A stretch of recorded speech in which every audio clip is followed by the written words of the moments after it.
Pada malam ketujuh, Syahrazad kembali dipanggil oleh Raja Syahryar untuk melanjutkan kisah-kisahnya yang memikat.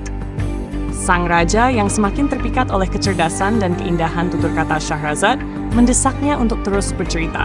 Syahrazad dengan ketenangan dan kecerdasannya siap memberikan kisah baru untuk malam itu.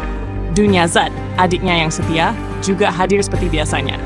Kakakku yang bijak, tolong lanjutkan kisahmu malam ini. Aku tak sabar untuk mendengarkan lagi, pintanya. Raja Syahryar setuju dengan antusias. Ya, Syahrazad, aku ingin mendengar lebih banyak lagi. Ceritakan kisah baru yang menarik. Dengan tersenyum lembut, Syahrazad pun mulai bercerita. Kisah pedagang dan Ibnu Al-Muqtadar. Di suatu kota besar yang berada di tepi gurun, hiduplah seorang pedagang kaya bernama Ahmad. Pedagang ini dikenal di seluruh kota karena kekayaannya yang melimpah dan perdagangannya yang sukses. Ia memiliki rumah besar, gudang yang penuh dengan barang-barang dagangan dari berbagai negeri, serta sejumlah kafilah unta yang mengangkut barang dagangannya ke tempat-tempat jauh. Suatu hari, ketika sedang menghitung keuntungan perdagangannya, Ahmad menerima kabar dari salah satu anak buahnya bahwa sebuah kafilah yang ia kirimkan ke kota lain diserang oleh perampok. Ahmad marah besar mendengar berita ini, tetapi lebih dari itu, ia merasa khawatir karena kafilah itu membawa sebagian besar kekayaannya. Dengan segera, Ahmad memutuskan untuk berangkat sendiri ke tempat kejadian dan mencari tahu apa yang telah terjadi. Ia mempersiapkan pasukan kecil untuk melindungi dirinya di sepanjang perjalanan. Mereka pun berangkat ke gurun, menempuh jarak yang jauh, dan melewati daerah-daerah yang berbahaya. Setelah berhari-hari di perjalanan, Ahmad dan pasukannya tiba di sebuah lembah yang terkenal angker. Di sana, mereka menemukan jejak-jejak kafilah yang hilang. Ketika menyusuri jejak tersebut, tiba-tiba mereka diserang oleh sekelompok perampok yang sangat terampil dan kejam. Pasukan Ahmad berusaha melawan, tetapi jumlah perampok terlalu banyak.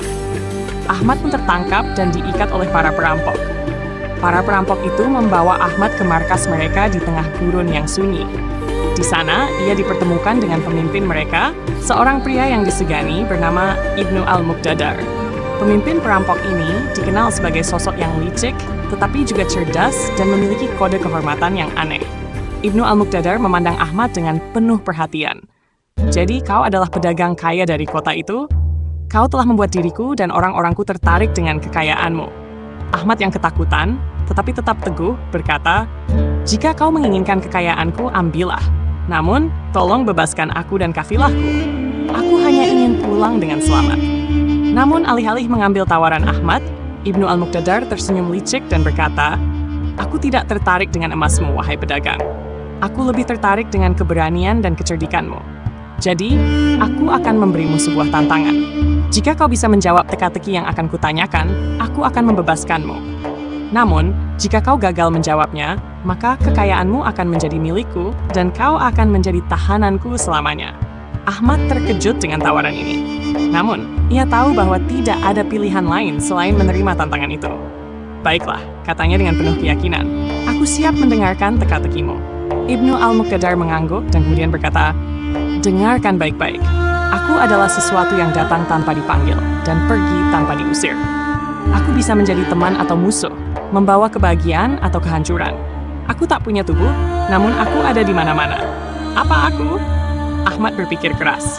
Ia memutar otak untuk mencari jawaban dari teka-teki ini. Ia tahu bahwa ini adalah teka-teki yang sangat sulit, dan ia hanya memiliki satu kesempatan untuk menjawabnya dengan benar. Setelah beberapa saat, wajah Ahmad bersinar karena ia menemukan jawabannya. Jawabanmu adalah angin, kata Ahmad dengan yakin. Angin datang tanpa dipanggil dan pergi tanpa diusir. Angin bisa membawa kesejukan dan kebahagiaan, tetapi juga bisa membawa badai dan kehancuran. Angin tidak memiliki tubuh, namun ia ada di mana-mana. Ibnu Al-Muqtadar terdiam sejenak, lalu tertawa keras. Benar sekali, pedagang. Kau telah menjawab dengan benar. Seperti yang telah kujanjikan, kau dan kafilahmu akan bebas. Kekayaanmu tetap menjadi milikmu. Ahmad merasa lega, tetapi sebelum pergi, ia bertanya kepada Ibnu Al-Muqtadar, mengapa kau memberikan teka-teki itu padaku? Bukannya mengambil kekayaanku begitu saja. Pemimpin perampok itu tersenyum. Karena, wahai pedagang, dalam hidup ini ada hal-hal yang lebih berharga dari sekadar emas. Kecerdasan dan kebijaksanaan adalah salah satunya. Aku ingin melihat apakah kau layak menyimpan kekayaanmu. Dan kini, Aku tahu kau layak." Setelah itu, Ahmad dan kafilahnya dilepaskan dengan selamat. Ahmad kembali ke kotanya dengan lebih banyak kebijaksanaan dalam hatinya, dan ia pun menjadi pedagang yang lebih bijak dan dermawan. Ketika fajar mulai menyingsing, Syahrazad berhenti sejenak dan berkata, "Namun, wahai Raja yang Agung, malam telah berakhir, dan aku tidak bisa melanjutkan kisah ini sekarang. Jika Paduka mengizinkan, aku akan melanjutkan kisah lainnya pada malam berikutnya." Raja Syahriar, yang terpikat oleh kisah itu, sekali lagi menunda eksekusi Syahrazad, penasaran akan kisah lain yang akan ia dengar. Demikianlah malam ketujuh berakhir. Dengan Syahrazad sekali lagi berhasil menyelamatkan nyawanya untuk satu malam lagi, sambil membuat Raja semakin penasaran dengan kisah-kisah lainnya yang penuh petualangan dan kebijaksanaan.